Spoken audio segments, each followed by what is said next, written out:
So today we are going to start with chapter 6, which is the simulation methods in the context of computational finance. So far what we have done before the mid-sem actually is formulating the problems with the help of characteristic functions using first Fourier transforms.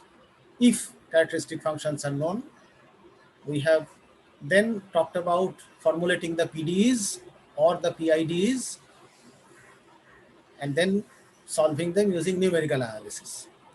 That also requires that we are able to write the PDE or PID explicitly.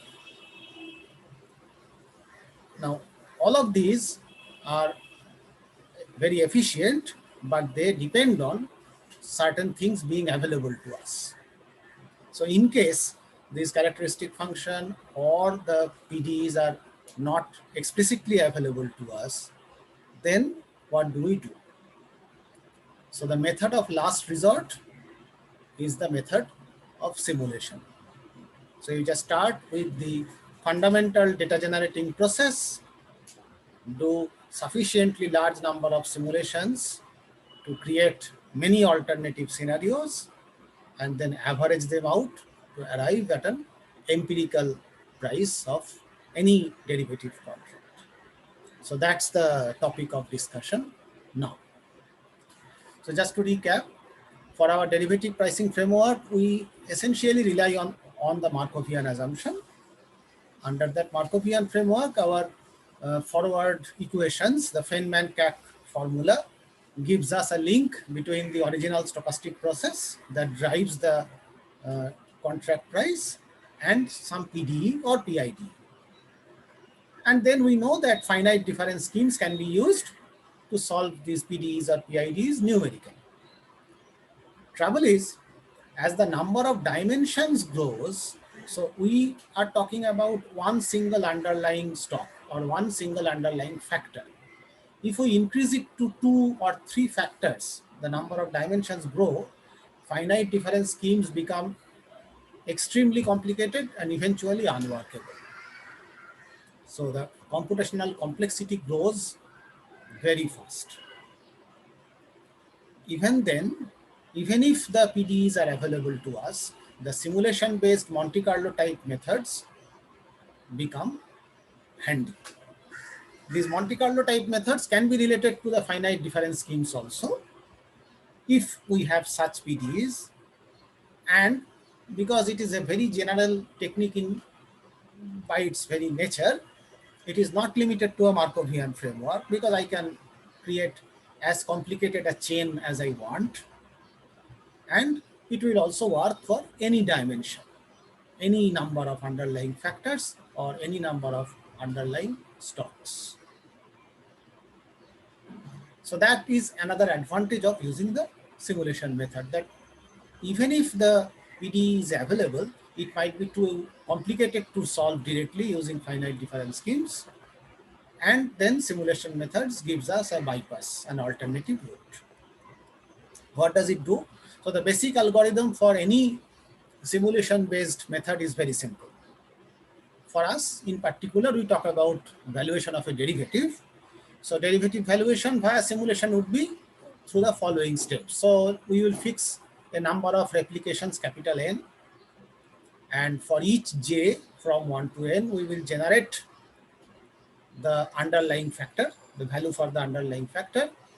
We will calculate the value of the contract, which will be given by some functional from f with a normalizing constant, which we can solve, and eventually we can average out and find out the empirical proxy for the expectation. So xj is a vector of random variables. As I said, we do not need to worry about the number of dimensions. The vector can be long. In our usual methods, we have taken only one factor, but in a simulation-based method, it doesn't matter if it's a multi-dimensional problem. So we have xj, vector of random variables affecting the contract price, whose distributions are determined by the whatever method we are choosing. F is the pricing function for the contract. C is an appropriate normalizing constant as we have used before. This will work in general because when we are analytically pricing derivatives, we calculate expectations. Here, we are approximating this expectation with an empirical average. And we hope that if the average is over sufficiently large number of alternative scenarios, the average that we obtain will be very close to the theoretical expectation. That's the basic method. So the method is very simple in its nature, but as you can see, it relies on things. So what are the requirements for this method to work? So our set of underlying random variables, xj's, so that I must know the set and its distribution. And I also need to have a specific formulation for the pricing function. So we don't need much. All we need is we need to know the distributions of xj's and we need to know the pricing function. That's it. Simulation methods in general solves the problem of the curse of dimensionality. The curse of dimensionality is where with an increase in dimension, the computational complexity grows very quickly and we are unable to solve things for any realistically large number of dimensions. Essentially, we are solving through using the law of large number and central limit theorem. So we know that what are the conditions that are required to be satisfied for this method to work. So that the simple average that we create from the simulated values will closely estimate the expected value. Simulation methods are very flexible because we are not asking for much. So they are extremely powerful in the sense that it can be applied in practically any situation, almost all situations. Very powerful, very applicable. But of course, it is also the most expensive because whenever we are using some analytical structure, we are cutting down on computation time a lot. In simulation, we are starting with the basic data generating process and working out upwards from there. So everything is done through computation or computer time. So it is the most expensive method. So obviously, if there are alternative methods available, we will not be using the simulation method. So it's a method of the last resort. It can happen in two situations. One is what we have already discussed, that if we cannot write the characteristic function or the PDEs explicitly, it is so complicated that explicit formulation is not possible. Or explicit formulation is possible, but the dimension is too large to be computationally handled. In other words, when my contract becomes relatively more complex, either in terms of dimensionality or in terms of path dependence, either way, we come to the simulation method as the only available means. For example, just to give a comparison, chapter 2, sorry, we discussed the first Fourier transform methods, which were order of n log n in computational complexity. We also discussed the cosine methods, which are order of n, even better. But these methods are only applicable to a single underlying factor or a single underlying asset, which means we are restricted to one-dimensional problems. We can solve the one-dimensional problem very fast, very quickly, but this cannot be generalized to multiple dimensions. Then in chapter 4, we discuss the PDE methods.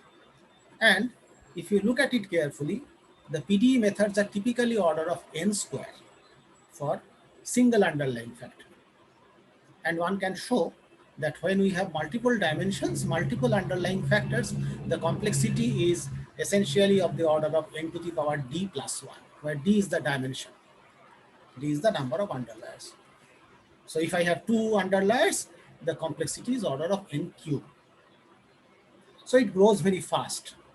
So you can understand that if we are talking about more than 2 or 3, this method practically becomes infeasible. It becomes so large so quickly that we come back to simulation methods. This is particularly important when we are talking about path dependence. As you know, path dependent contracts are essentially, in theory, infinite dimensional, because I can think about taking decisions on any point of time in an interval of time. So in continuous time, it is actually infinite dimension. So the dimensionality is not only coming from the final price, the final underlying factors, etc. It is also coming from the history. So the price at any point of time from now to maturity. Even though we do not talk about the infinite problem, because numerically it would be impossible, a path-dependent contract will essentially give rise to a very high dimensional problem. When we talked about approximating the American option by the Bermudan option, that's what we did. The American option had the infinite exercise times that we restricted to a finite set of times in the Bermudan option. But even then, for the method to be practical, for the method to be a close approximation to the American option, we need that finite set to be quite large. We need a large set of exercise times to make the Bermudan option price close enough to the American option price. So again, it leads to a high dimensional problem. So it becomes very quickly very complicated. We have shown that it can be done for one single factor, but the computational complexity was pretty large. If you want to extend it to more than one dimension, it will become extremely complicated, and you will see that, okay, the simulation methods seem to be a easier route. So this is the situation. Even though I know that most of you have learned simulation methods much before this course. You have been using simulations maybe from your very first year undergraduate. But here, because we are talking about computational complexity or computational time required, simulation methods comes last. Because if I have some analytical support on my problem, which will cut down on computation time, I will always use that. But the analytical support comes only under certain restrictive assumptions. I know sufficiently more about the data generating process so that I am able to create the PDE, or even better, I know the characteristic function. So if I know all that, I can cut down on computation. I do not need to go to simulation. Even when sometimes, even when solutions are not explicitly available, there are good approximations. The canonical example is this Bermudan approximation to the American option. So whenever such things are available, we will go there. So simulation method is when nothing else is available. It is very general, it works always, but because it is working with very few assumptions, there has to be a cost. The cost is, it is much more expensive. So that's what we will discuss now. We have talked about the other semi-analytical methods. When we cannot use them, when we are not able to use them, we will come here and we will do simulation. So is this clear so far?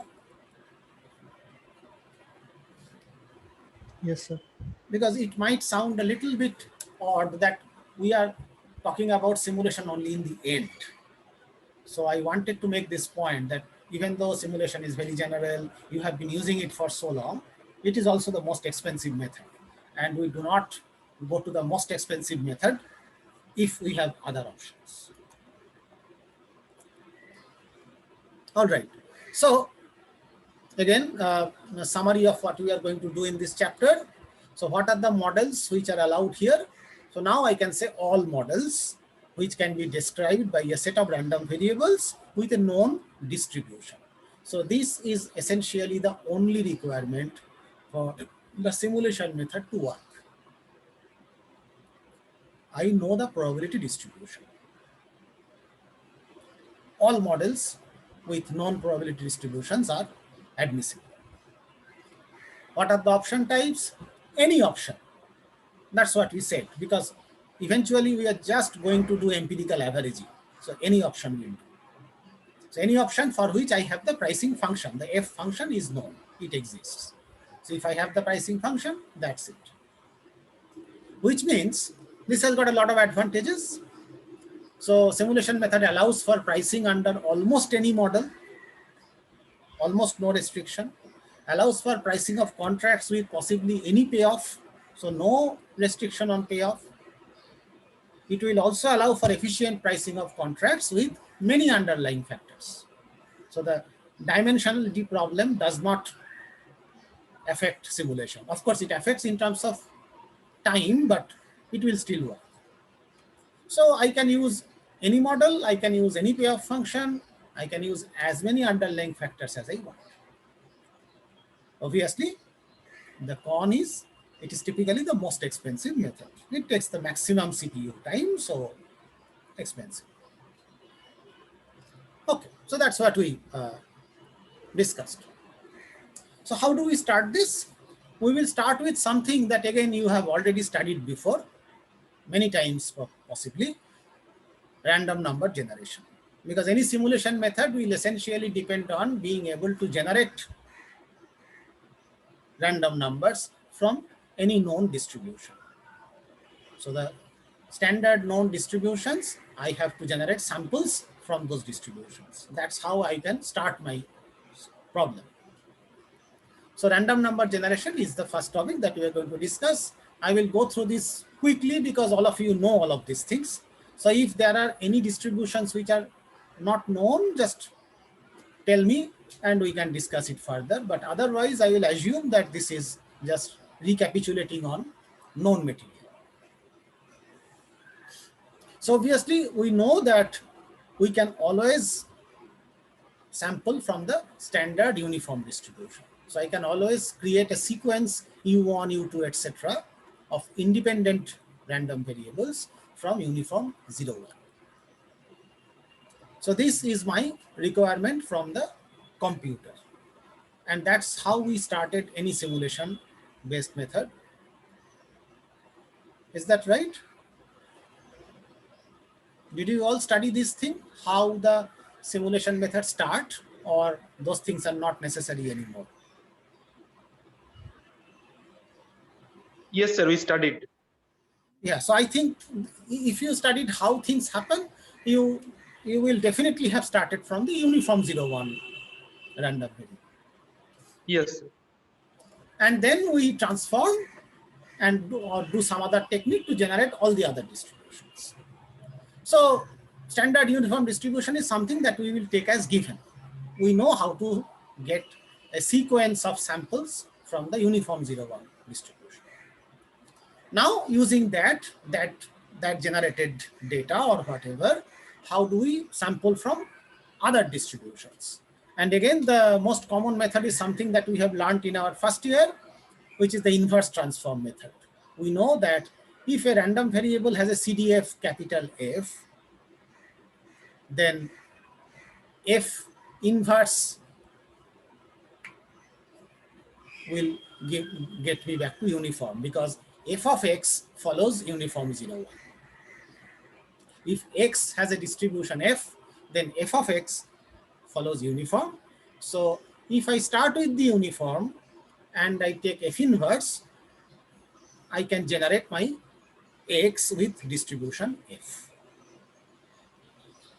In case the distribution function is not strictly increasing, we can use a little bit of infimum argument and still generate samples from any distribution capital F.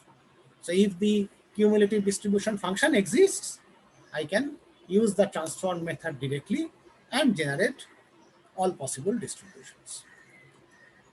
For example, if I want to generate uniform on any range A to B, all I will do is do a linear transformation. It is very simple, just change the origin and the scale. If I want a Bernoulli distribution, head or tail with probability P, all I need to do is generate U. It's like a coin toss with probability P. So if U is less than 1 minus P, I will set x equal to 0, otherwise I'll set x equal to 1.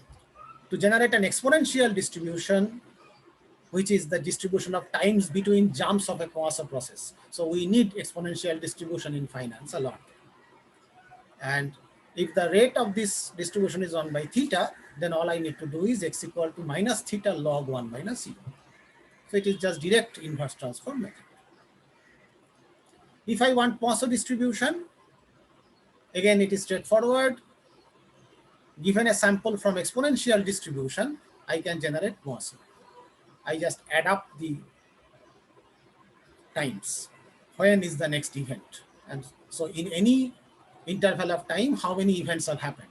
That's that number, that count follows Poisson distribution.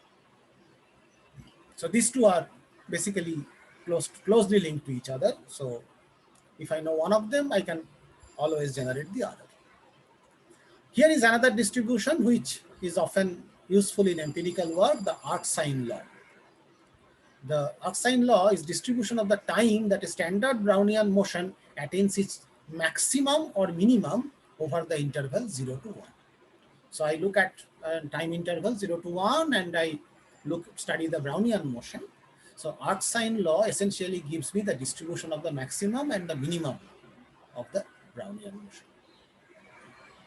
So this is a result that requires a proof, but this is available in probability textbooks. So you can look it up. The distribution function for this arc-sine law is given by 2 by pi arc-sine root x, where x lies between 0 and 1.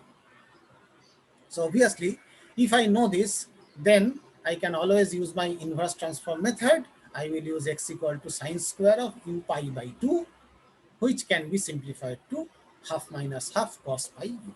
This is just high school trigonometry, but if I know f, I can always compute f inverse, and this is the required transformation from generating random variable x following the arc-sine law from the uniform 0. If in some cases the inverse is not analytically available, so suppose a CDF is so complicated that I cannot find the inverse analytically, then one can either do it numerically, as we have learned in chapter 2, we can always solve numerical equations, or we can do analytical approximations. So sometimes I have a very complicated function, but it can be very closely approximated by some other nicer function. So this kind of strategies are often very useful, either numerical or analytical approximation. Of course, numerical would be more expensive. Numerically evaluating a CDF would be more expensive. So what has become more popular in the recent times is the acceptance rejection method. So when we have a complicated or analytically intractable CDF, the way to go is more often the acceptance rejection method. Now, is this known to all of you? Yes, sir. Right. So that's what I thought, because simulation methods are now taught very early. So again, I will go through this quickly because this is recapitulating things. So acceptance rejection involves generating random samples from a more convenient distribution, convenient in the sense of analytical tractability, and in the process rejecting some in order to generate samples from another desired distribution. So I have a target distribution and I have a distribution in hand. I generate samples from the distribution in hand, make some rejections in such a way that I get close to a sample from the target distribution. Typically used when the form of the target distribution makes it difficult to sample from it directly. Example, so suppose we want to generate samples from a distribution with density small f on a support y, g be another density on the same support y, from which we know how to easily generate samples. So g is our convenient distribution, and one can show that the density f is bounded by c times the density g. So I can find a constant c so that f is bounded like this. In such a situation, So this has to happen for all x, and suppose c is greater than 1. So then that means c is an appropriate bound on the ratio f by g. To apply the method, we will generate a sample from g, which is easy. We will accept the sample with probability f by cg. This can be again easily implemented using the uniform random numbers. So u less than this means we will accept, and u greater we will reject. If x is rejected, a new candidate is sampled from G, so I take another sample and we repeat the process. So this process will repeat until the acceptance test is passed. When the value is accepted, we get one sample from F. So this can require many attempts, so we will be wasting a lot of samples. So what is the algorithm? Generate x from G, generate u from uniform 0, 1. If u is less than this ratio, I will accept and take x as my sample. Otherwise, I will reject and go back. So thus, each sample generated via the accept and rejection method requires at least one sample from the distribution G and one uniform random sample. Even if it is successful at the first go, I need two, along with the amortized cost of each rejection, because I'm not sure whether I will be successful at the first go. This is just a quick proof of the validity of the algorithm. To prove the validity, we need to prove that u is sampled from u01 and x is sampled from G.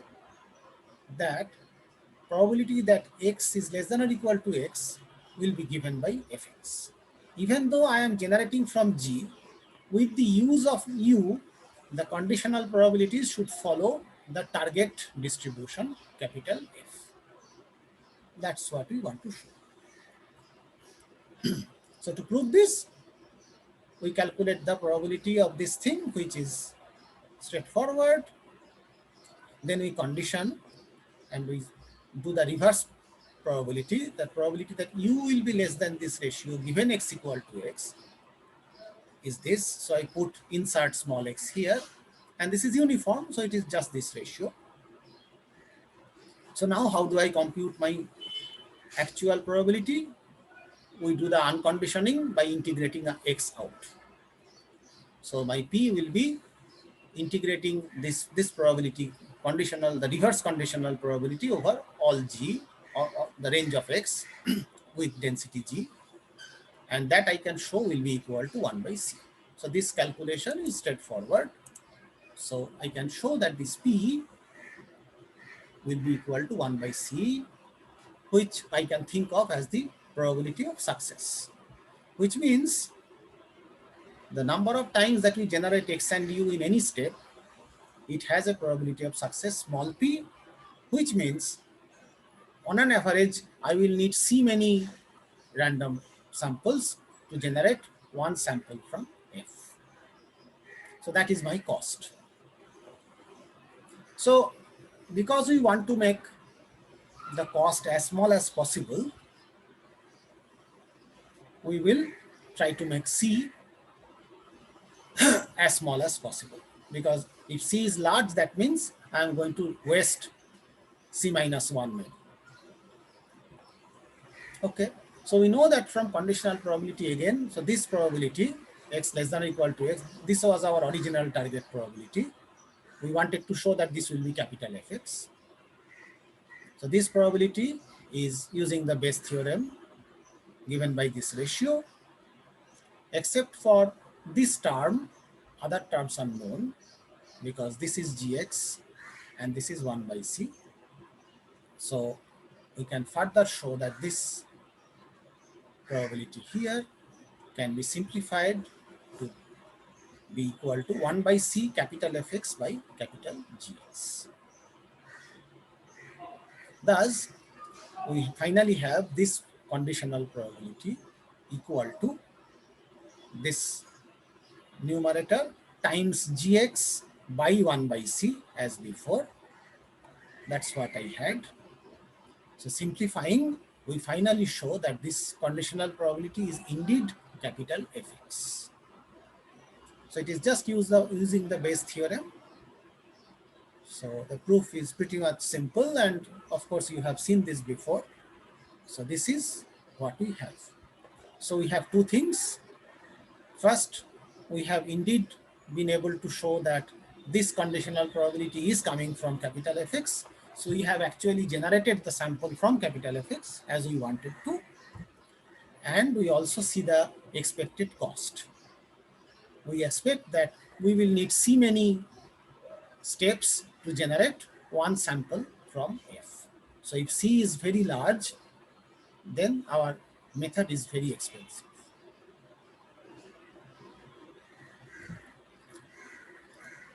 Okay, so I think it's no point asking whether this is clear because you already know these things.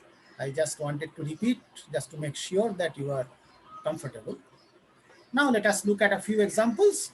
So I want to generate a standard normal distribution sample using acceptance rejection. Of course, for standard normal distribution, there are better methods. This is not the most efficient way, but to start with, this is the easiest example you can think of. So how do we go about it? We generate samples from a standard normal distribution, normal 0, 1. This is something that we have already know from the inverse transform method. From the inverse transform method, I can do this.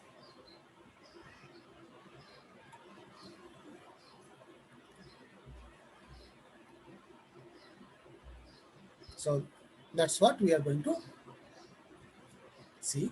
So generate samples from standard normal. If we can generate samples from the absolute value, the modulus of Z, then by symmetry we can obtain Z by independently generating a random variable S, which will determine the sign of the sample as positive or negative with probability half and half. Because we know that normal distribution, normal 0, 1 is symmetric around 0. So probability of being positive or negative is half and half. So what we do is we use S to determine which side you are on, positive or negative, and mod Z gives me the magnitude.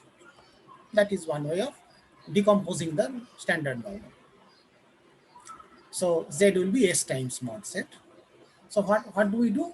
We generate a uniform and we set Z equal to mod Z if uniform is less than half, and set Z equal to minus mod Z if this uniform sample is more than half. So for more than half, I put it to the negative side. For less than half, I put it to the positive side. Mod Z is one-sided. This is non-negative, of course.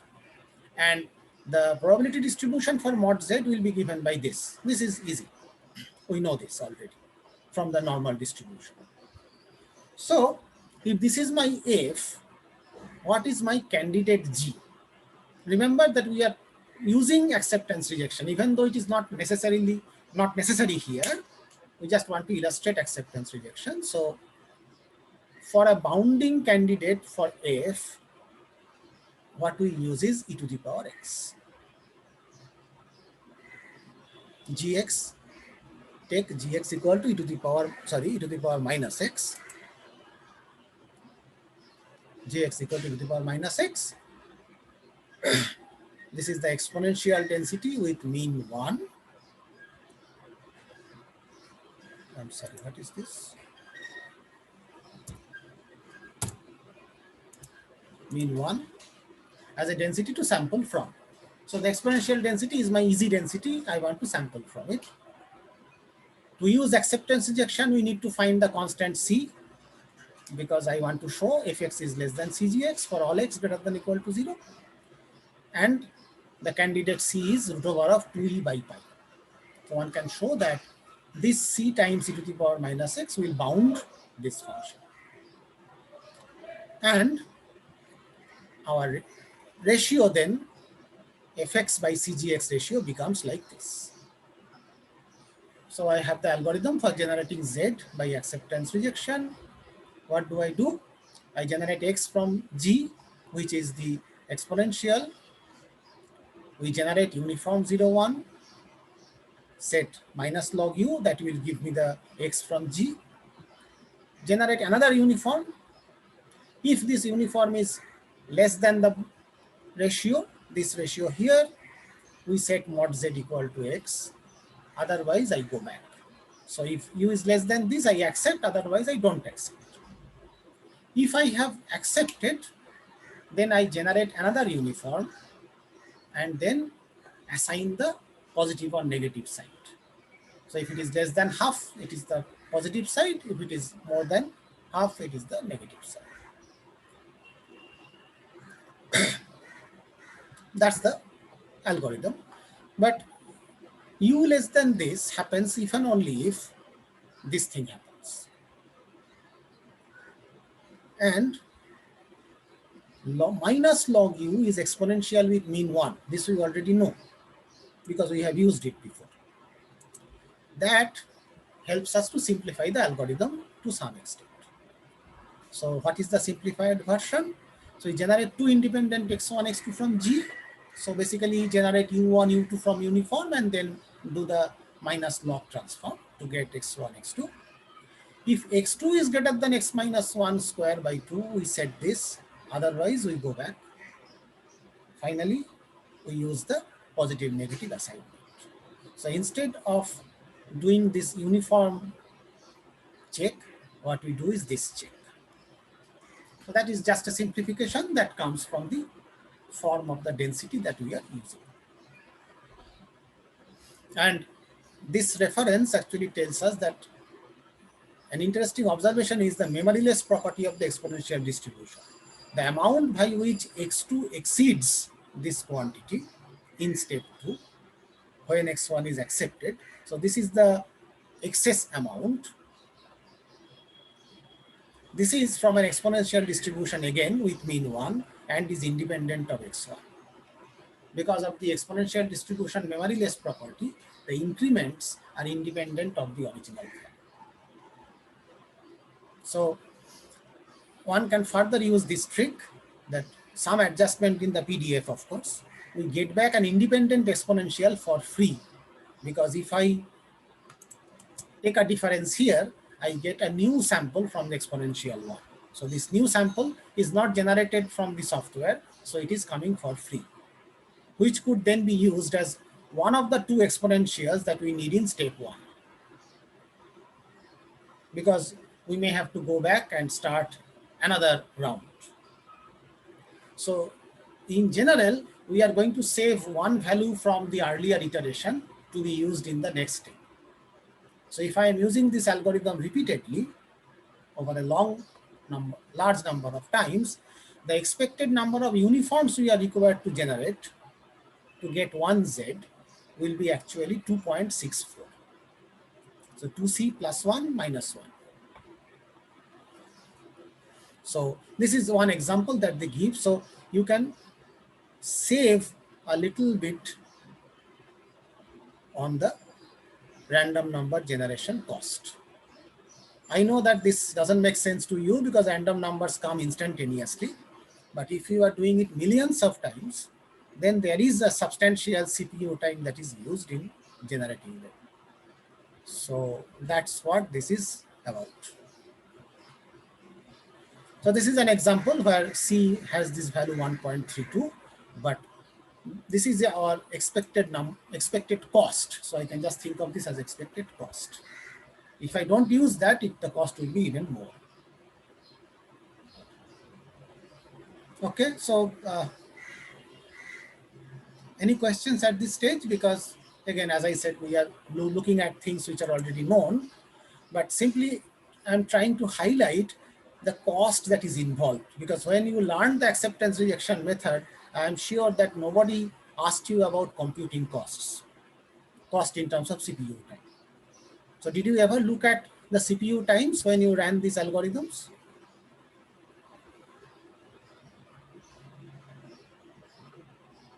I did not, sir. Did anyone do that? Actually, how much CPU time is required for the sample generation from uniform 01? It is very small, but if you do it millions of times, then it adds up. So if you can generate one free out of every 2, that means you get 3 for the cost of 2. So you buy 2, get 1 free. It matters if you are generating 10 millions.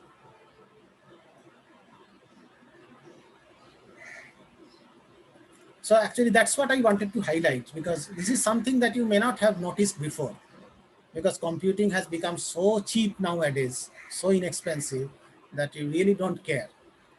But in real time financial computation, milliseconds matter. So we are supposed to look at computational time at that level, at the millisecond level. So that's why getting this random sample for free is so important. Okay, so let's take a break at this stage. We have got the basics clarified. So we will talk about some more applications of this after maybe 15 minutes. So any questions so far? Questions or clarifications?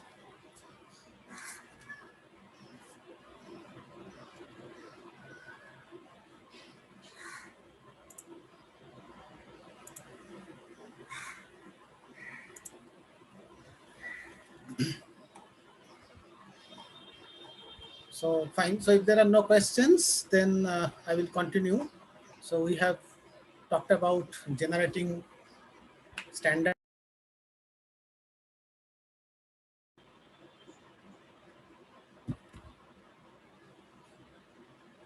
Hello, uh, can you hear me? Yes, sir, we Yes, can sir. hear you. So I got disconnected again. So just just give me a call if I get disconnected again, because my internet is not behaving well today. So I'm not sure what is happening. Why is it? Let me just change the line. Okay, so let me resume then. Can you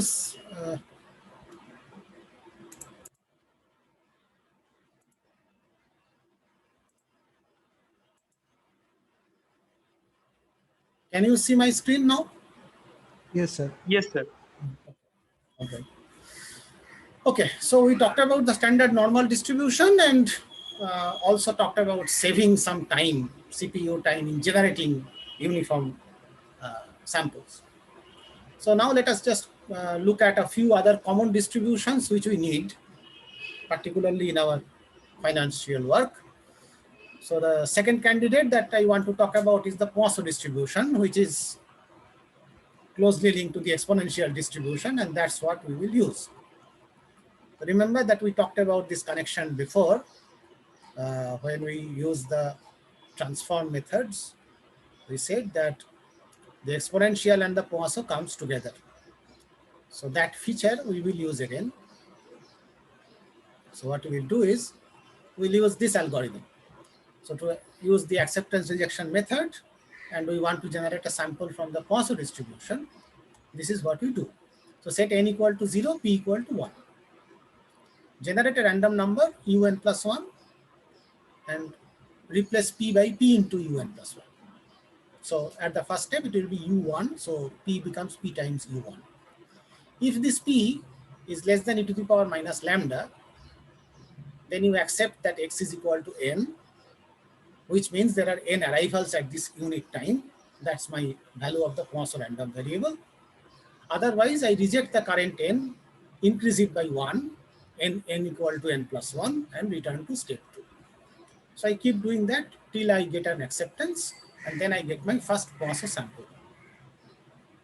So we are essentially using the exponential waiting time distribution to generate Poisson samples. Gamma can also be used, it can also be generated from the exponential idea. So I use the exponential density lambda e to the power minus lambda x as my g, because this is easier to sample from. I use this g, where lambda is chosen so that 1 by lambda is equal to the mean of the gamma distribution. So if I choose my lambda in such a way that 1 by lambda is the mean, then I can show that this is the optimal choice, and I can use acceptance rejection in the best possible way to generate gamma random variables. beta distribution, this is the density for beta, and if I set alpha and beta equal to 1, then this reverts to the standard uniform distribution. When both shape parameters are greater than or equal to 1, we get a unimodal distribution that attains its maximum at this particular value. So when both alpha and beta are more than 1, this is the feature of the beta distribution. So therefore, if we choose the G to be a standard uniform density, then choose C in such a way that the fx value at this point is equal to cgx. So G is actually 1, so I choose the density value at this point to be my C, because it's unimodal and that is the maximum value of the density. So if I set C equal to that, then for all values of x, fx will be bounded by cgx. So this is the choice of C, and then I use acceptance rejection. Okay.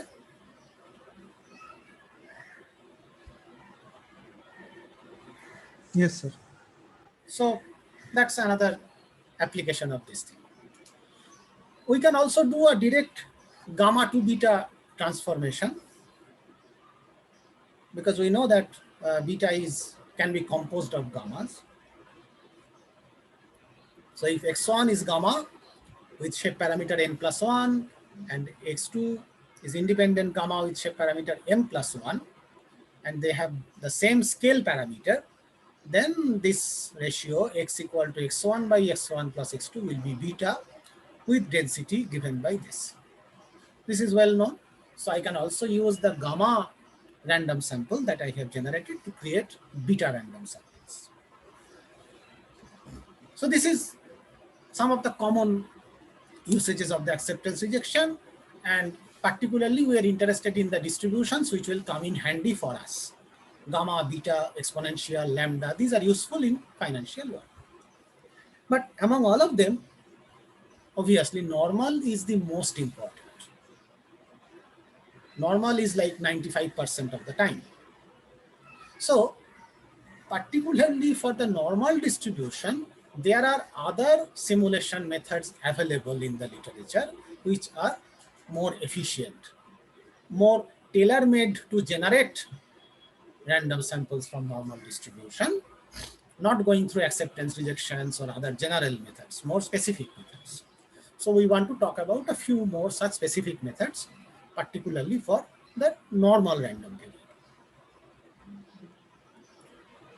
So what are these methods? So again, if you know these methods, we will just go through it quickly. In any case, I'm not going to expect you to remember the exact algorithms, but I want you to understand the logic. Some of this logic you must have seen before, maybe not all of them, but just let me know. So the first method that I'm going to talk about is called rational approximation. It's a very classical method, because even when we were students, we saw this kind of methods, and in those days, simulation was very, very expensive compared to now. So the rational approximation routine uses rational approximation for the lower tail quantiles. So it tries to approximate the lower tail quantiles for the standard normal distribution using rational approximation. So this routine will return an approximation of the inverse cumulative standard normal distribution, which is take any p in 0 to 1, it will give an approximation to the z satisfying phi inverse p. So I will get an approximation of phi inverse p. Because phi is a complicated function, so phi inverse is not very easy to compute. So this rational approximation works quite fast.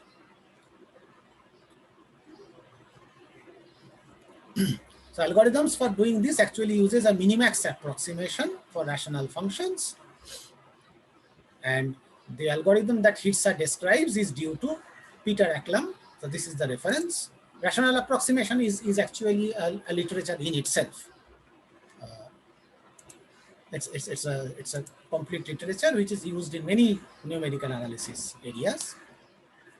But Peter Acklam's application is particularly useful for our purpose, and it is shown to have a relative error less than 1.15 e to the power minus 9. So it's a very high order of approximation, very good approximation. So how does it work? So first, we define two regions, high and low. So what is high and what is low? So low is defined by PL equal to 0.02425. So this is the lower quantile, and correspondingly pH is 1 minus PL. So these are the tail parts I am going to particularly demarcate. The rational approximation for the lower region, when I want to sample from P less than PL, which is very thin, very much on the left, this is how it goes. So for any P less than PL, take Q equal to square root of minus 2 log P, and then Z is a rational function of this Q involving some constants C and D. So this is a rather complicated rational function with these constants C and D for the lower tail, and for the higher tail, similarly, when P is greater than PH, we have a similar rational approximation, only P is now replaced by 1 minus P. So this first part and the third part is for the lower tail and the higher tail, below PL and above PH. And of course, for the central region between PL and PH, we have a different approximation. Here what we do is take Q equal to P minus half, R equal to Q square, and then the rational function is defined in terms of R. So it's basically P minus half whole square. Again, it involves some constants, A and B. So what are these constants? So these A and B constants are very precisely computed in the reference, and as well as the C and D constants. So these C and D constants are going to be inputs in the lower tail and upper tail, and A and B constants are going to be inputs in the middle part. So this is called rational approximation. So did you know this before? Because numerical analysis sometimes, I don't know, in our times it talked about rational approximation. No, sir. I don't Maybe, remember this. yeah, I understand this is a very old-fashioned method. So in your usual course, it doesn't come up anymore. As I said, simulation in our time was very expensive. So we had to be very careful about how much approximation we can do, because computers took ages to do anything. But now I think it no longer matters. But again, coming back to finance, as I said, in real-time computational finance, milliseconds matter. So any advantage that you get from approximations are welcome. And this is a very high order of approximation, as you can see. It's a very good approximation. Okay. So this is rational approximation. These coefficients had to be computed very carefully, and the final result is this algorithm. It's a very straightforward computation once you know the constants, and it works extremely well. What is the second method? The second method is called the Box-Muller or polar coordinates method. This is, I think, I know that this is discussed in Feller, but also maybe in Ross. So have you studied this before? The polar coordinate route to the normal distribution? Yes, sir. Because the story goes like you are throwing darts. You are throwing darts, and where the darts are landing on the board, you look at the angle and the distance from the center. And then if you use the polar coordinates, you get back normal distribution. Did you know this story? Yes, sir. So that is Box-Muller method. So Box-Muller method essentially relies on that story using polar coordinates. So FD is the PDF of exponential distribution with mean 2. So we start with exponential because exponential is easy to handle.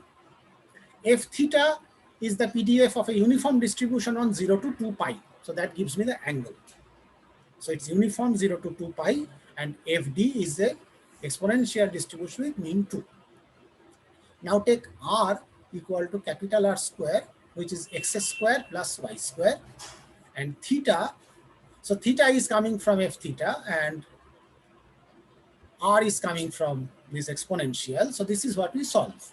So R is equal to x square plus y square, theta is equal to arc tan y by x. So I will solve y and x from these two. So therefore, we can generate two independent normal variables as follows. Generate U1, U2, IIT uniform 0, 1. Generate the exponential with mean 2. So that is minus 2 log U1. So x is square root of minus 2 log U1 cos 2 pi U2. And y is minus square root of minus 2 log U1 sin 2 pi U2. So this cos and sin comes from the angle part. And yes.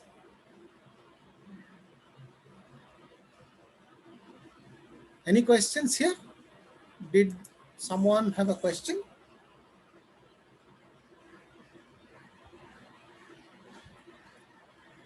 Okay, all right. So I had the exponential, so that I generate from uniform as usual, and I have the arctan, so I generate it like this. Combining them, I get a pair of normal random variables. So Box-Muller is very efficient in the sense that I draw a pair of uniform samples and I get two normal random variables. So the method is quite good. The only problem with the method is that it is computationally expensive because of the sine and cosine computations. Because you know the sine cosines are actually infinite polynomials. So getting good approximations on sine cosine takes a bit of time. Okay, so that's Box-Muller, and Box-Muller is actually very, very popular, extremely popular. The other method, again relying on polar coordinates, is called Marsaglia's polar method. So Marsaglia's polar method is an improved version of Box-Muller, where the trigonometric function computation is bypassed. So we circumvent the computationally expensive evaluation of trigonometric functions. So direct evaluation of sine cosine is avoided. Okay, so how does it work? So consider V1 and V2, two independent uniform from -1 to 1. That is easy. If I can do 0, 1, I can do -1 to 1. Two independent uniform -1 to 1. We can show that for V1, V2, where the sum of square is less than 1, if their sum of square is less than 1, this transformation S theta, so S is V1 square plus V2 square, and theta is 1 by 2 pi arctan V2 by V1. This generates two uniformly distributed random variables S and theta on 0, 1. So this theta is actually 0 to 2 pi because I have divided, and S is of course on 0 to 1. What does it mean? That means that S follows uniform -1, 1. No, I'm sorry. S follows uniform 0 to 1. In addition,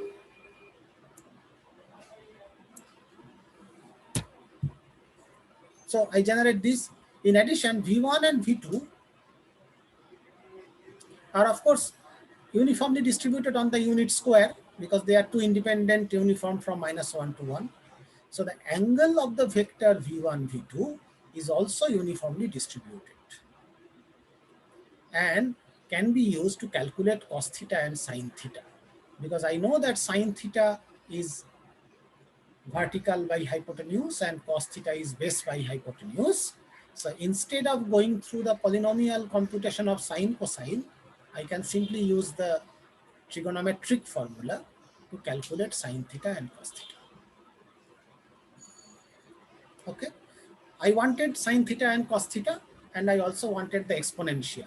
The exponential is not that expensive, but the sine theta cos theta was expensive in Box-Muller.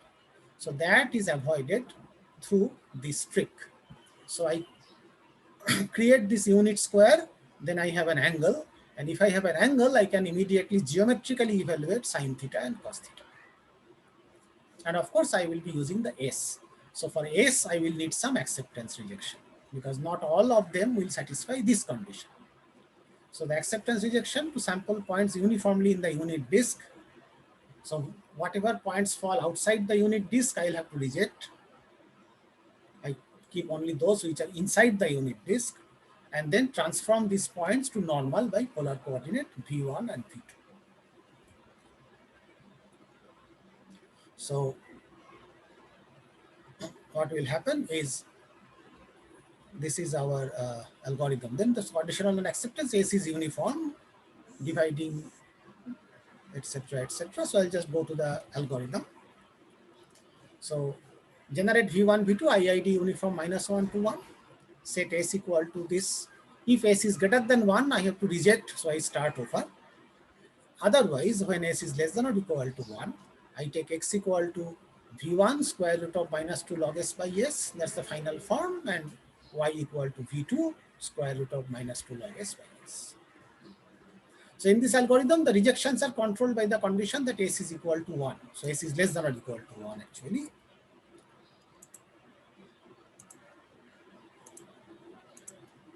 The probability of S accepted, which is the area of unit circle by the unit square, is roughly 78%, which means 21% of uniform samples will be rejected. So it's like 1/5 will be rejected, for which S is greater than 1. Despite this, the algorithm is still more efficient than the one using trigonometric function calls. So Box-Muller uses trigonometric function calls, sine to evaluate sine cosine. That is avoided here because I'm using geometry. So even though I am rejecting 21% of the samples, I will still gain in computation time. And thus, this modification of the Box-Muller method, this Marsaglia's method, is now the most common method of generating samples from normal 0, 1. Okay. So is the method clear? Box-Muller and Marsaglia? Yes, sir. So have you used them before, particularly the Marsaglia one? We have used Box-Muller one, not the Marcel. Yeah, Box-Muller is very popular. I know even in our undergraduate, Box-Muller used to be a known thing because it was discussed in Feller in very much detail.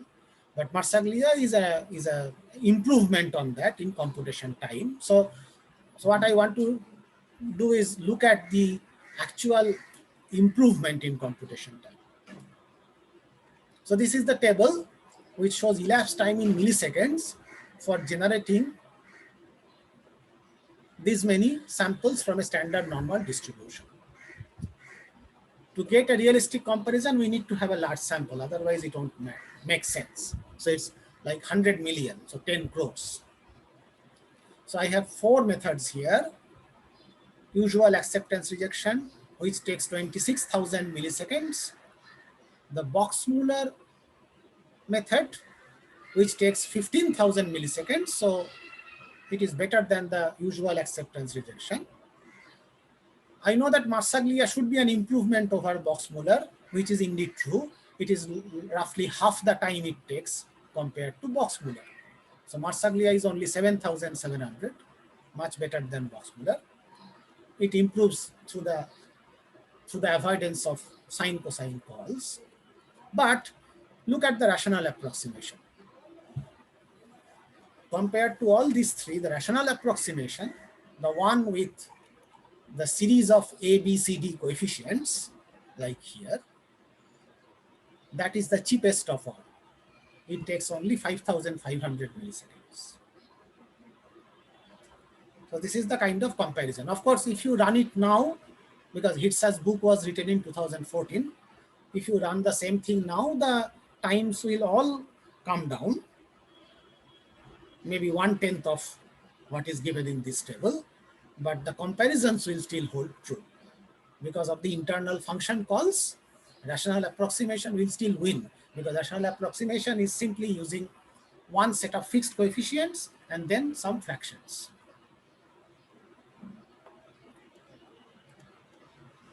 All right. So this is what I wanted to show you, because this is something that we really don't care about normally. But in real-time computation, it matters. Whether it's 26,000 millisecond or 5,000 millisecond. Now you can, looking at these numbers, you can see that it really matters. It's like 1/5 time, so 80% faster. Okay, so let me finish today with a little bit of discussion with the multivariate normal random variable. So we are not only interested in generating normal random variables from a one-dimensional distribution, but in general, we really want to generate normally distributed vectors. So we start with this thing that suppose Z follows normal 0, I. This is our standard normal distribution in multi-dimension. And we know that then if I define X equal to mu plus AZ, then X follows normal mu A prime.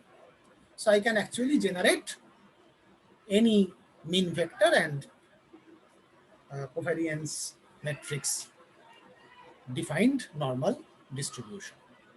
So the problem of sampling from X, which I really want from the multivariate normal mu sigma, basically reduces to finding a matrix A, which is the square root of sigma.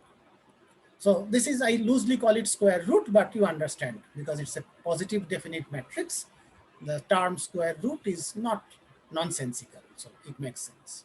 So basically I want a matrix A so that A prime is sigma.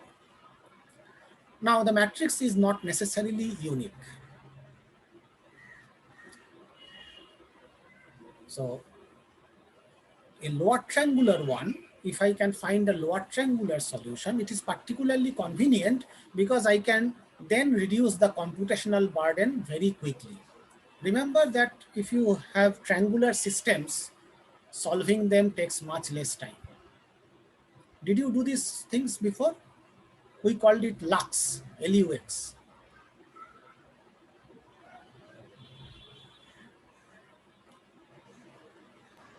So are you any of you familiar with that? The Cholesky decomposition? We know about Cholesky decomposition, but we have not used that like Never used. in this way. So I guess again the real reason is that nowadays you don't really care, because anyway the computation is so fast, you don't need to do anything. I think that is the problem. When we were students, we spent a lot of time doing that because computation time was so much more. So the advantage with the Cholesky decomposition is, at least in theory, you can solve progressively. So you first solve a single equation here, then use that in the second equation, use them in the third equation, and successively you solve for everything. So in a triangular system, the solution is actually much faster than the n square order. So in a multivariate setting, particularly when the dimension is very large, say you are trying to generate random sample from a 100-dimension normal random variable, such factorizations will help you in cutting down on computation time a lot. And the theory is already known, you can just look it up, Cholesky factorization. If you are not familiar, just go to HITSA. HITSA has a whole section on Cholesky factorization where you will find the details.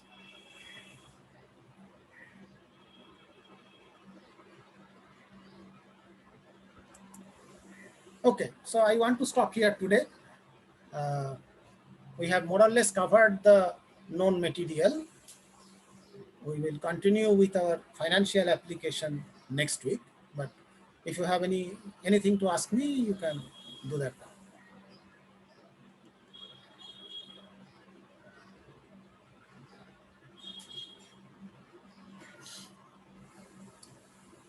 Okay, so I guess there are no questions right now because anyway, I don't expect questions from things which are already known to you. So we'll meet on Wednesday and we will continue this discussion with particularly with Monte Carlo integration because that's the technique that we are going to be using a lot in simulation based techniques.